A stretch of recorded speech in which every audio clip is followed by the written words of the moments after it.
Chapter 3. Though the Hurst was, as befitted its châtelaine, the most Elizabethanly complete abode in Rhythm, the rest of the village, in its due degree, fell very little short of perfection. It had but its one street, some half-mile in length, but that street was a gem of medieval domestic architecture. For the most part, the houses that lined it were blocks of contiguous cottages, which had been converted either singly or by twos and threes into dwellings containing the comforts demanded by the 20th century, but externally they preserved the antiquity which, though it might be restored or supplemented by bathrooms or other conveniences, presented a truly Elizabethan appearance. There were, of course, accretions, such as old inn signs above front doors, and old bell-pulls at their sides, but the doors were uniformly of inconveniently low stature. Roofs were of stone slabs or old brick, in which a suspiciously abundant crop of antirrhinums and stone crops had anchored themselves, and there was hardly a garden that did not contain a path of old paving stones, a mulberry tree, and some yews cut into shape. Nothing in the place was more blatantly medieval than the village green, across which Georgie took his tripping steps after leaving the presence of his queen. Round it stood a row of great elms, and in its centre was the ducking pond, according to Rhythm tradition, though perhaps in less classical villages it might have passed merely for a duck pond. But in Rhythm it would have been rank heresy to dream, even in the most pessimistic moments, of its being anything but a ducking pond. Close by it stood a pair of stocks, about which there was no doubt whatever, for Mr. Lucas had purchased them from a neighbouring iconoclastic village, where they were going to be broken up, and, after having them repaired, had presented them to the village green and chosen their site close to the ducking pond. Round the green were grouped the shops of the village, slightly apart from the residential street, and at the far end of it was that undoubtedly Elizabethan hostelry, the Ambermere Arms, full to overflowing of ancient tables and Bible boxes, and fire-dogs and fire-backs, and bottles and chests and settles. These were purchased in large quantities by the American tourists, who swarmed there during the summer months, at a high profit to the nimble proprietor, who thereupon purchased fresh antiquities to take their places. The Ambermere Arms, in fact, was the antique furniture shop of the place, and did a thriving trade, for it was much more interesting to buy objects out of a real old Elizabethan inn than out of a shop.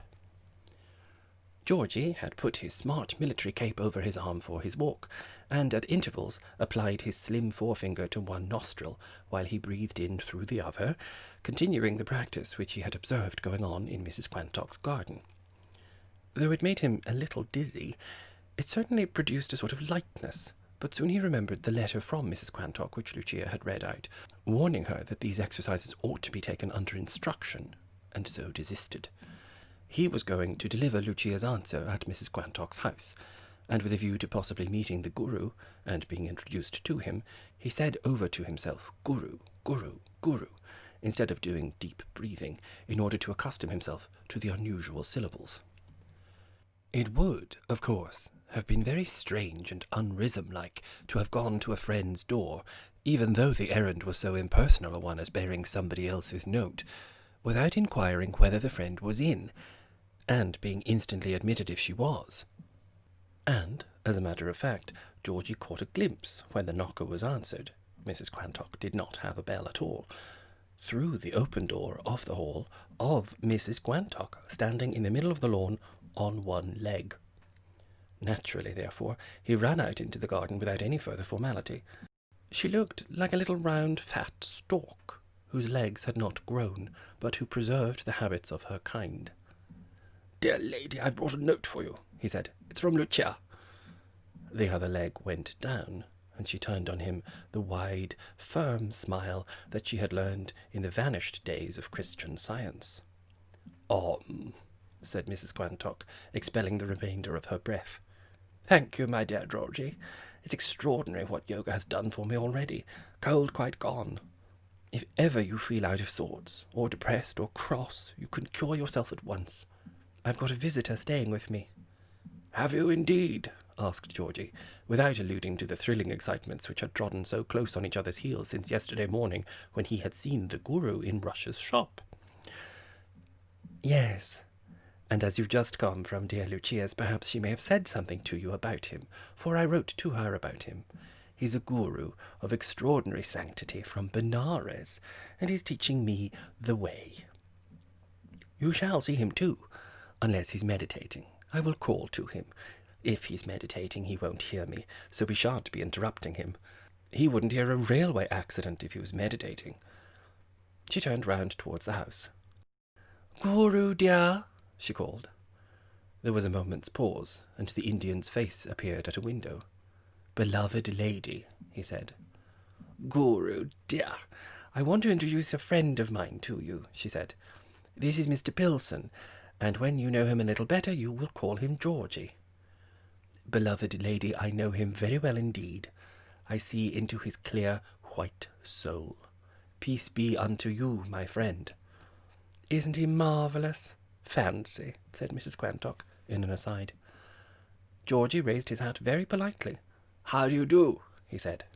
After his quiet practice, he would have said, How do you do, Guru?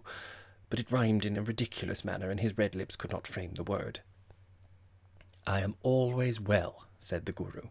I am always young and well because I follow the way. 60 at least, he tells me, said Mrs. Quantock, in a hissing aside, probably audible across the channel. And he thinks more. But the years make no difference to him. He is like a boy. Call him Guru. Guru, began Georgie. Yes, my friend. I am very glad you are well, said Georgie, wildly. He was greatly impressed, but much embarrassed. Also, it was so hard to talk at a second-story window with any sense of ease, especially when you had to address a total stranger of extraordinary sanctity from Benares. Luckily, Mrs. Quantock came to the assistance of his embarrassment. Guru, dear, are you coming down to see us? She asked. Beloved lady, no, said the level voice. It is laid on me to wait here. It is the time of calm and prayer when it is good to be alone. I will come down when the guides bid me, but teach our dear friend what I have taught you. Surely before long I will grasp his earthly hand, but not now. Peace, peace, and light. Have you got some guides as well? Asked Georgie, when the Guru disappeared from the window. And are they Indians too? Oh, those are his spiritual guides, said Mrs. Quantock. He sees them and talks to them, but they are not in the body. She gave a happy sigh. I have never felt anything like it, she said. He has brought such an atmosphere into the house that even Robert feels it and doesn't mind being turned out of his dressing room. There, he has shut the window. Isn't it all marvellous? Georgie had not seen anything particularly marvellous yet, except the phenomenon of Mrs. Quantock standing on one leg in the middle of the lawn, but presumably her emotion communicated itself to him by the subtle infection of the spirit. And what does he do? He asked. My dear, it is not what he does, but what he is, said she. Why, even my little bald account of him to Lucia has made her ask him to her garden party. Of course, I can't tell whether he will go or not. He seems so very much, how shall I say it, so very much sent to me. But I shall of course ask him whether he will consent. Trances and meditation all day. And in the intervals such serenity and sweetness. You know, for instance, how tiresome Robert is about his food. Well, last night the mutton, I am bound to say, was a little underdone, and Robert was beginning to throw it about his plate in the way he has. Well, my Guru got up and just said, Show me the way to kitchen. He leaves out little words sometimes because they don't matter, and I took him down and he said, Peace. He told me to leave him there, and in 10 minutes he was up again with a little plate of curry and rice and what had been underdone mutton, and you never ate anything so good. Robert had most of it, and I had the rest, and my Guru was so pleased at seeing Robert pleased. He said Robert had a pure white soul, just like you, only I wasn't to tell him, because for him the way ordained that he must find it out for himself. And today, before lunch again, the Guru went down in the kitchen, and my cook told me he only took a pinch of pepper and a tomato and a little bit of mutton fat and a sardine and a bit of cheese, and he brought up a dish that you never saw equalled. Delicious. I shouldn't a bit wonder if Robert began breathing exercises soon. There is one that makes you lean and young and exercises the liver. This sounded very entrancing. "Can't you teach me that?" asked Georgie, eagerly. He had been rather distressed about his increasing plumpness for a year past, and about his increasing age for longer than that. As for his liver, he always had to be careful. She shook her head. "You cannot practice it except under tuition from an expert," she said. Georgie rapidly considered what Hermes and Ursi's comments would be if, when they arrived tomorrow, he was found doing exercises under the tuition of a guru. Hermes, when she was not otter hunting, could be very sarcastic, and he had a clear month of Hermes in front of him without any otter hunting, which, so she had informed him, was not possible in August. This was mysterious to Georgie, because it did not seem likely that all otters died in August, and a fresh brood came in like caterpillars. If Hermes was here in October, she would otter hunt all morning and snore all afternoon, and be in the best of tempers, but the August visit required more careful steering. Yet the prospect of being lean and young and internally untroubled was wonderfully tempting. "But couldn't he be my guru as well?" he asked. Quite suddenly, and by some demonic possession, a desire that had been only intermittently present in Mrs. Quantock's consciousness took full possession of her. A red revolutionary insurgence hoisted its banner. Why, with this stupendous novelty in the shape of a guru, shouldn't she lead and direct Rhythm instead of Lucia? She had long wondered why darling Lucia should be Queen of Rhythm, and had, by momentary illumination, seen herself thus equipped as far more capable of exercising supremacy. After all, everybody in Rhythm knew Lucia's old tune by now, and was, in his secret consciousness, quite aware that she did not play the second and third movements of the Moonlight Sonata simply because they went faster, however much she might cloak the omission by saying that they resembled 11 o'clock in the morning and 3 p.m. And Mrs. Quantock had often suspected that she did not read 1/4 of the books she talked about, and that she got up subjects in the encyclopedia, in order to make a brave show that covered essential ignorance. Certainly she spent a good deal of money over-entertaining, but Robert had lately made 20 times daily what Lucia spent annually over Romanian oils. As for her acting, had she not completely forgotten her words as Lady Macbeth in the middle of the sleepwalking scene? But here was Lucia, as proved by her note, and her aide-de-camp, Georgie, wildly interested in the guru. Mrs. Quantock conjectured that Lucia's plan was to launch the guru at her August parties as her own discovery. He would be a novelty, and it would be Lucia who gave parties, and breathing parties, and standing on one leg parties, while she herself, Daisy Quantock, would be bidden to these as a humble guest, and Lucia would get all the credit, and, as likely as not, invite the discoverer, the inventress, just now and then. Mrs. Quantock's guru would become Lucia's guru, and all Rhythm would flock hungrily for light and leading to the Hurst. She had written to Lucia in all sincerity, hoping that she would extend the hospitality of her garden parties to the guru, but now the very warmth of Lucia's reply caused her to suspect this ulterior motive. She had been too precipitate, too rash, too ill-advised, too sudden, as Lucia would say. She ought to have known that Lucia, with her August parties coming on, would have jumped at a guru, and withheld him for her own parties, taking the wind out of Lucia's august sails. Lucia had already suborned Georgie to leave this note, and begin to filch the guru away. Mrs. Quantock saw it all now, and clearly this was not to be borne. Before she answered, she steeled herself with the triumph she had once scored in the matter of the Welsh attorney. "Dear Georgie," she said, "no one would be more delighted than I if my guru consented to take you as a pupil. But you can't tell what he will do. As he said to me today, apropos of myself, I cannot come unless I'm sent. Was that not wonderful? He knew at once he had been sent to me. By this time, Georgie was quite determined to have the guru. The measure of his determination may be gauged from the fact that he forgot all about Lucia's garden party. "But he called me his friend," he said. "He told me I had a clean white soul." "Yes, but that is his attitude towards everybody," said Mrs. Quantock. "His religion makes it impossible for him to think ill of anybody." "But he didn't say that to Rush," cried Georgie, "when he asked for some brandy to be put down to you." Mrs. Quantock's expression changed for a moment, but that moment was too short for Georgie to notice it. Her face instantly cleared again. "Naturally, he cannot go about saying that sort of thing," she observed. "Common people, he is of the highest caste, would not understand him." Georgie made the direct appeal. "Please ask him to teach me," he said. For a moment Mrs. Quantock did not answer, but cocked her head sideways in the direction of the pear tree where a thrush was singing. It fluted a couple of repeated phrases and then was silent again. Mrs. Quantock gave a great smile to the pear tree.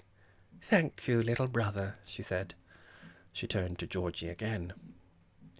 "That comes out of St. Francis," she said, "but yoga embraces all that is true in every religion. Well, I will ask my guru whether he will take you as a pupil, but I can't answer for what he will say." "What does he charge for his lesson?" asked Georgie. The Christian Science smile illuminated her face again. "The word money never passes his lips," she said. "I don't think he really knows what it means. He proposed to sit on the green with a beggar's bowl, but of course I would not permit that, and for the present I just give him all he wants. No doubt when he goes away, which I hope will not be for many weeks yet, though no one can tell when he will have another call, I shall slip something suitably generous into his hand. But I don't think about that. Must you be going? Good night, dear Georgie. Peace. His last backward glance as he went out of the front door revealed her standing on one leg again, just as he had seen her first. He remembered a print of a fakir at Benares, standing in that attitude, and if the stream that flowed into the Avon could be combined with the Ganges, and the garden into the burning Ghat, and the swooping swallows into the kites, and the neat parlour-maid who showed him out into a Brahmin, and the Chinese gong that was so prominent an object in the hall into a piece of Benares brassware, he could almost have fancied himself as standing on the brink of the sacred river. The marigolds in the garden required no transmutation. Georgie had quite to pull himself together as he stepped round Mrs. Quantock's mulberry tree and 10 paces later round his own before he could recapture his normal evening mood on those occasions when he was going to dine alone. Usually these evenings were very pleasant and much occupied, for they did not occur very often in this whirl of Rhythm life, and it was not more than once a week that he spent a solitary evening. And then, if he got tired of his own company, there were 6 houses easy of access when he could betake himself in his military cloak and spend a post-prandial hour. But oftener than not, when these occasions occurred, he would be quite busy at home, dusting a little china and rearranging ornaments on his shelves, and, after putting his rings and handkerchief in the candle bracket of the piano, spending a serious hour, with the soft pedal down for fear of irritating Robert, in reading his share of such duets as he would likely be called upon to play with Lucia during the next day or two. Though he read music much better than she did, he used to go over the part alone first, and let it be understood that he had not seen it before. But then he was sure that she had done precisely the same, so they started fair. Such things whiled away very pleasantly the hours till 11, when he went to bed, and it was seldom that he had to set out patience cards to tide him over the slow minutes. But every now and then, and tonight was one of those occasions, there occurred evenings when he never went out to dinner, even if he was asked, because he was busy indoors. They occurred about once a month, these evenings that he was busy indoors, and even an invitation from Lucia would not succeed in disturbing them. Ages ago, Rhythm had decided what made Georgie busy indoors once a month, and so none of his friends chatted about the nature of his engagements to anyone else, simply because everybody else knew. His business indoors, in fact, was a perfect secret, from having been public property for so long. June had been a very busy time, not indoors, but with other engagements, and as Georgie went up to his bedroom, having been told by Foljambe that the hairdresser was waiting for him, and had been waiting this last 10 minutes, he glanced at his hair in the Cromwellian mirror that hung on the stairs, and was quite aware that it was time he submitted himself to Mr. Holroyd's ministrations. There was certainly an undergrowth of grey hair visible beneath his chestnut crop that should have been attended to at least a fortnight ago. Also, there was a growing thinness in the locks that crossed his head. Mr. Holroyd had attended to that before, and had suggested a certain remedy, not in the least inconvenient, unless Georgie proposed to be athletic without a cap, in a high wind, and even then not necessarily so. But, as he had no intention of being athletic anywhere, with or without a cap, he determined as he went up the stairs that he would follow Mr. Holroyd's advice. Mr. Holroyd's procedure, without this added formula, entailed sitting till it dried, and after that he would have dinner, and then Mr. Holroyd would begin again. He was a very clever person with regard to the face and the hands and the feet. Georgie had been conscious of walking a little lamely lately. He had been even more conscious of the need of hot towels on his face, and the tap-tap of Mr. Holroyd's fingers, and the stretchings of Mr. Holroyd's thumb across rather slack surfaces of cheek and chin. In the interval between the hair and the face, Mr. Holroyd should have a good supper downstairs with Foljambe and the cook, and tomorrow morning, when he met Hermy and Ursie, Georgie would be just as spick and span and young as ever, if not more so. Georgie, happy innocent, was completely unaware that the whole of Rissam knew that the smooth chestnut locks which covered the top of his head were trained like the tendrils of a grapevine from the roots, and flowed like a river over a bare head, and consequently, when Mr. Holroyd explained the proposed innovation, a little central wig, the edges of which would mingle in the most natural manner with his own hair, it seemed to Georgie that nobody would know the difference. In addition, he would be spared those risky moments when he had to take off his hat to a friend in a high wind, for there was always the danger of his hair blowing away from the top of his head, and hanging down, like the tresses of a Rhine maiden over one shoulder. So Mr. Holroyd was commissioned to put that little affair in hand at once, and when the greyness had been attended to, and Georgie had had his dinner, there came hot towels and tappings on his face, and other ministrations. All was done about 10:30, and when he came downstairs again for a short practice at the bass part of Beethoven's Fifth Symphony, ingeniously arranged for 2 performers on the piano, he looked with sincere satisfaction at his rosy face in the Cromwellian mirror, and his shoes felt quite comfortable again, and his nails shone like pink stars as his hands dashed wildly about the piano in the quicker passages. But all the time the thought of the guru next door, under whose tuition he might be able to regain his youth without recourse to these expensive subterfuges, for the price of the undetectable toupee astonished him, rang in his head with a melody more haunting than Beethoven's. What he would have liked best of all would have been to have the guru all to himself, so that he should remain perpetually young, while all the rest of Rissam, including Hermy and Ursie, grew old.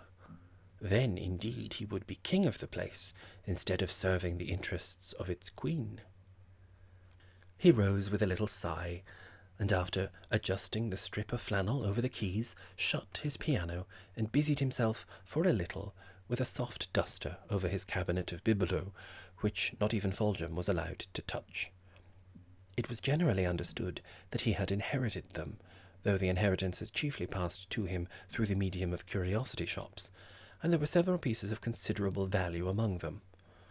There were a gold Louis XVI snuff-box, a miniature by Carl Hutt, a silver toy porringer of the time of Queen Anne, a piece of Beau china, and enamelled cigarette case by Fabergé. But tonight his handling of them was not so dainty and delicate as usual, and he actually dropped the porringer on the floor as he was dusting it, for his mind still occupied itself with the guru and the practices that led to permanent youth. How quick Lucia had been to snap him for her garden party. Yet perhaps she would not get him, for he might say he was not sent. But surely he would be sent to Georgie, whom he knew, the moment he set eyes on him, to have a clean white soul. The clock struck 11, and as usual on warm nights, Georgie opened the glass door into his garden and drew in a breath of the night air. There was a slip of moon in the sky, which he most punctiliously saluted, wondering, though he did not seriously believe in its superstition, how Lucia could be so foolhardy as to cut the new moon. She had seen it yesterday, she told him, in London, and had taken no notice whatever of it. The heavens were quickly peppered with pretty stars, which Georgie, after his busy, interesting day, enjoyed looking at, though, if he had had the arrangement of them, he would certainly have put them into more definite patterns. Among them was a very red planet, and Georgie, with recollections of his classical education, easily remembered that Mars, the god of war, was symbolized in the heavens by a red star. Could that mean anything to peaceful Rism? Was internal warfare? Were revolutionary movements possible in so serene a realm?